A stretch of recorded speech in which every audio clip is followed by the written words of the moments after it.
Hello guys, welcome to Suman talks. మరి హరిహర వీరమల్లు ఎంత వచ్చింది ఏంటి, స్ట్రైట్గా పాయింట్లోకి వచ్చేస్తాను. భీమ్లా నాయక్ గారిని, వకీల్ సాబు. సో ఈ సినిమాలు చేసినంత మార్కెట్ కలెక్షన్స్ అయితే రాలేదు. డే వన్ చాలా తక్కువ వచ్చింది. అంటే ఈ సోర్సెస్ అంతా నేను కలెక్ట్ చేసింది అగైన్ సపరేట్ వెబ్సైట్లో. ఏదో ఒక వెబ్సైట్ ఫాలో అయితే మళ్ళీ ఫేక్ అనుకోవచ్చు. సో నాకు తెలిసిన ట్రస్టెడ్ పేజెస్లో కూడా చూడడం జరిగింది. డే వన్ వచ్చేసి 26 కోట్లు అయితే వచ్చిందంట. అయితే ఇది డే వన్. సో 26 కోట్లు అనేది అంత తక్కువ అంటే జెన్యున్గా పడిన ఫిగర్ ఇది. సో కొన్ని సినిమాలు ఈ మధ్యన వస్తే ఏదో 100 కోట్లు 150 కోట్లు అని చెప్పి వేస్తున్నారు. అట్లా ఏమీ లేకుండా, అందుకే మనకి ఈ రోజు కూడా అఫీషియల్గా ఎలాంటి అనౌన్స్మెంట్ కూడా రాలేదు. ఎందుకంటే 26 కోట్లు అనేది డే వన్ అలా పడిపోయింది మనకంతే. సో ఇక్కడ ఇంకో విషయం కూడా ఏంటంటే, ప్రీమియర్స్ని వదిలేసి ప్రీమియర్స్ అనేది ఇంకా ఎక్కువ కలెక్షన్ వచ్చింది. ఆల్మోస్ట్ అదొక 10-11 కోట్ల దగ్గరలో వచ్చింది. పుష్ప 2 రికార్డ్ దగ్గర వరకు వెళ్ళిపోయింది అనమాట.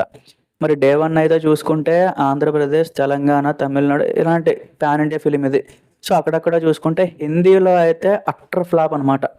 కనీసం అసలు రావాల్సినట్టు కూడా, ఒక స్టార్ హీరోకి పడాల్సినట్టు కూడా పడలేదు బుకింగ్స్.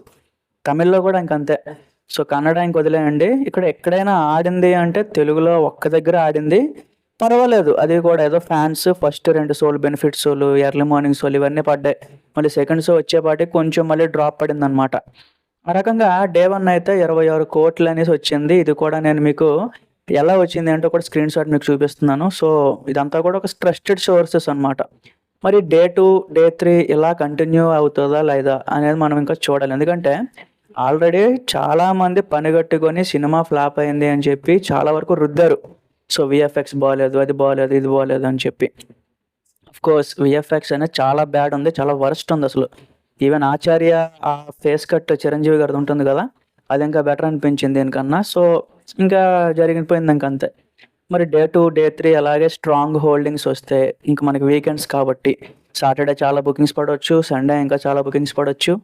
మండే, ట్యూస్డే వరకు ఇలానే ఉంటే ఖచ్చితంగా సినిమా 150 పడవచ్చు. 150 కోట్లు, 200 కోట్లు ఇంకా వెళ్ళొచ్చు.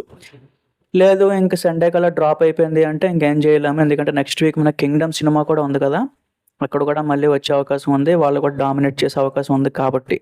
అది గైస్, మరి మీకేమనిపించింది ఏంటి కామెంట్స్లో చెప్పండి.